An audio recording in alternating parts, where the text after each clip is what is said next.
শীত চলে যাওয়ার আগে মেথি দিয়ে এই রেসিপিটা বানিয়ে দেখুন। বাড়ির সবাই খেয়ে খুব প্রশংসা করবে। প্রথমে কড়াই তেল দিয়ে তেল গরম হয়ে গেলে পেঁয়াজ কুচি দিয়ে 2 মিনিট মতো নাড়াচাড়া করে নেব। এরপর টমেটো কুচি, আদা কুচি, রসুন কুচি, লঙ্কা কুচি দিয়ে 10 মিনিট মতো মিডিয়াম ফ্লেমে রান্না করে নেব। এবার মশলা ঠান্ডা করে অল্প জল দিয়ে মশলা ভালো করে বেটে নেব। এরপর আবার কড়াই অল্প তেল দিয়ে তাতে কুচি করে রাখা মেথি শাকগুলো দিয়ে দেব।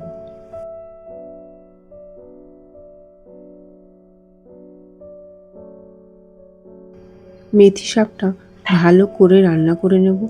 মেথি শাক ঢাকা দিয়ে রান্না করার দরকার নেই। মেথি শাকটা ভাজা ভাজা হয়ে গেলে মেথি শাকটা তুলে নেব। এরপর পাত্রে 2 চামচ ঘি দিয়ে দেবো, অল্প তেল দেবো। তেল গরম হয়ে গেলে গোটা জিরে, তেজপাতা, দারচিনি, এলাচ, লবঙ্গ দিয়ে বেটে রাখা মশলাটা দিয়ে দেবো।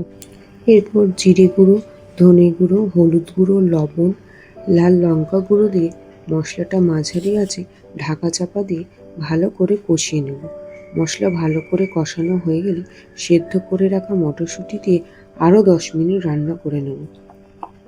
এরপর ভেজে রাখা মেথি শাক দিয়ে 5 মিনিট রান্না করতে দেব।